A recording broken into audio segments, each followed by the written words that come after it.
Ngamuknya para netizen ke Erick Thohir, strategi total football bikin emosi berat diulangi lagi. Timnas Indonesia menelan kekalahan 1-5 dari Australia pada lanjutan grup C kualifikasi Piala Dunia 2026 di Stadion Sydney Football, Kamis 20 Maret. Kekalahan ini menjadi pukulan telak bagi skuad Garuda dan mengancam posisi mereka di grup C. Debut Patrick Kluivert dengan timnas Indonesia ternyata tak berjalan mulus. Melawan Australia, pelatih Patrick Kluivert telah memilih 23 nama untuk menghuni daftar susunan pemain DSP.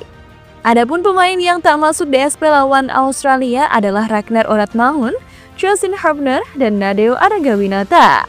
Selain itu, Muhammad Ferrari, Pratama Arhan, dan Hoki Caraka juga tak masuk DSP. Sementara itu, sejumlah muka baru di skuad Garuda termasuk Ole Romeni dipercaya main sejak menit pertama. Sedangkan kiper Emil Audero menghuni bangku cadangan.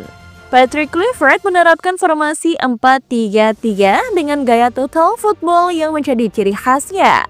Namun terlalu menyerang dan terbuka membuat pertahanan Indonesia lengah dan tak berdaya. Gol timnas Australia dicetak oleh Martin Boyle di menit ke-18 via eksekusi penalti, Nishan Velupillay pada menit ke-20, Jackson Irvine pada menit ke-34 dan ke menit 90+1, dan Lewis Miller pada menit ke-61. Sementara itu, gol tunggal timnas Indonesia dicetak oleh Romeni di menit ke-78 via sepakan kaki kiri. Meski kalah telak dari Australia, timnas Indonesia lebih banyak melakukan penguasaan bola. Bahkan di babak pertama, tim asuhan Patrick Kluivert itu memiliki penguasaan bola hingga 64%. Akibat kekalahan ini, timnas Indonesia kehilangan poin di ranking FIFA, yakni 4,24 poin. Alhasil perolehan angka timnas Indonesia di ranking FIFA menjadi 1126,26 poin. Efek kehilangan poin, timnas Indonesia masih tertahan di peringkat 131 dunia. Timnas Indonesia dipepet timnas Malaysia di peringkat 132 dunia dengan 1115,2 poin. Timnas Indonesia mampu menekan pada awal pertandingan dan berpeluang mencetak gol cepat pada menit ke-7 setelah mendapat tendangan penalti. Penalti didapat setelah Rafael Struijk dijatuhkan Keyless. Namun Kevin Dix yang menjadi eksekutor penalti gagal melakukan tugasnya. Penalti Dix hanya mengenai tiang gawang. Pada menit ke-17 justru Australia yang mendapat penalti setelah Nathan Chuaon melanggar Lewis Miller. Martin Boyle yang mengambil penalti berhasil mengecoh Martin Pais dan membawa Australia unggul 1-0 pada menit ke-18.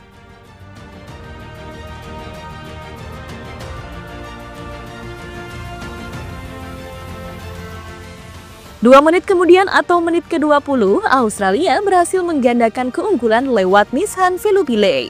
Berawal dari tendangan Tom Haye yang mengenai salah satu pemain Australia, bola justru jatuh ke kaki Velupillay yang lolos jebakan offside.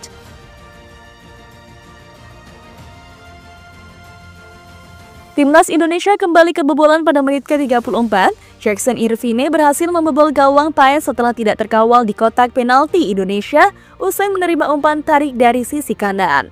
Hingga akhir babak pertama, timnas Indonesia terus mendominasi penguasaan bola. Namun hingga 6 menit waktu tambahan babak pertama berakhir, skor 3-0 untuk Australia tetap bertahan. Di awal babak kedua, Kluivert memutuskan untuk memasukkan Eliano Renders menggantikan Rafael Struijk. Pada menit ke-53, timnas Indonesia melakukan shot on target pertamanya melalui Ole Romeni. Namun kiper Mattreyan melakukan penyelamatan gemilang. Gawang timnas Indonesia untuk kali keempat kebobolan pada menit ke-61. Sebuah umpan sepak pojok Lewis Miller berhasil diteruskan Craig Dotwin lewat sundulan. 4-0 untuk Australia. Timnas Indonesia baru bisa mencetak gol hiburan melalui aksi Ole Romeni pada menit ke-78. Usai menerima umpan dari Kevin Dix, Romeni berhasil melewati satu bek Australia dan membobol gawang Rian. Pada menit ke-90, Australia menutup kemenangan besar atas Indonesia lewat gol kedua Jackson Irvine. Pemain ST Pauli itu melepaskan sundulan usai menerima sepak pojok Godwin. Skor 5-1 untuk Australia bertahan hingga akhir laga. Bagi pelatih Patrick Kluivert, ini adalah kekalahan perdana sejak menangani timnas Indonesia. Dengan kekalahan ini, timnas Indonesia masih tertahan di peringkat ketiga grup C dengan 6 poin. Namun posisi timnas Indonesia terancam oleh Arab Saudi, Bahrain dan Cina yang baru akan memainkan pertandingan mereka. Sementara Australia naik ke posisi kedua dengan 10 poin dan Jepang kokoh di puncak dengan 16 poin. Peluang timnas Indonesia untuk lolos ke babak selanjutnya semakin menipis. Mereka harus meraih kemenangan di pertandingan-pertandingan tersisa, terutama saat menghadapi Bahrain, Cina dan Jepang untuk menjaga asa lolos ke Piala Dunia 2026. Kekalahan ini juga memicu kekecewaan dari para pecinta sepak bola Indonesia. Mereka kecewa dengan hasil yang diperoleh pada laga kali ini.